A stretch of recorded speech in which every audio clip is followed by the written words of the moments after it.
xildhibaan Dayib Xasan Axmed oo ka tirsan xildhibaanada golaha guurta Soomaaliland oo maanta qayb ka mid ah warbaahinta kula hadlay magaalada Hargeysa ayaa tafsiir sharci ka bixiyay gudida loo saaray ka soo tala bixinta arinta muddo kordhinta golaha wakiilada Soomaaliland ee warqadeeda u soo gudbiyay madaxweynaha Soomaaliland golahaasi sidoo kale waxa uu ka hadlay qaabka ay u marayaan muddo kordhintaasi isla markaasina waxa uu sheegay in ay shirgudoonka iyo goloweynaha dib ugu soo celinayaan isla markaasina go'aanka gudidu soo saaray ay goloweynuhu go'aan ka gaari doonaan waxa jirtay xildhibaano iyagu diiday gudidaasi loo saaray balse xildhibaan Dayib ayaa isagu tafsiirkan sharci ka bixinaya arintaasi waxaana hadaladiisii kamid ahaa qodobka 24aad ee dastuurku wuxuu sheegay marka ay golaha wakiilada Jamhuuriyadda Soomaaliland ay ka dhamaato muddadoodu in madaxweynuhu waraaq soo qolo golaha guurtida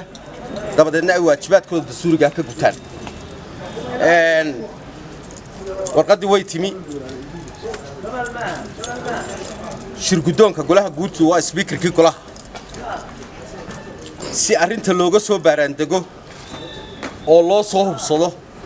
oo la soo lafaguro wuxuu u saaraa gudida markaa uu saaray ee golaha ka tirsan golaha ogolaaday golahuna wuu codeeyay 45 nin baa u codeeyay gudidaasi waxbay soo ururaysaa waxbay soo lafaguraysaa golaha 82 xubnada golaha ayay ku soo celinaysaa waxay soo ma garanaysaa ay soo garteen iyo 27 kan iyo saddexan shirgudoonkiba markay golaha ku soo celiyaan golahu ka doodaya wixii halka ay ka bedelayaan golahu way ka bedelayaan waa waajibaad dastuuriya ma aha in marka 7 marka shirgudoonku uu saaro gudi hadduu markuu gudi saaro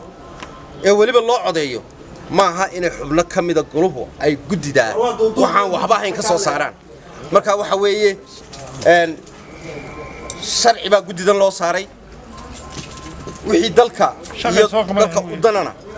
way soo qabanayaan waxay soo qabtaan golaha ay ku soo celinayaan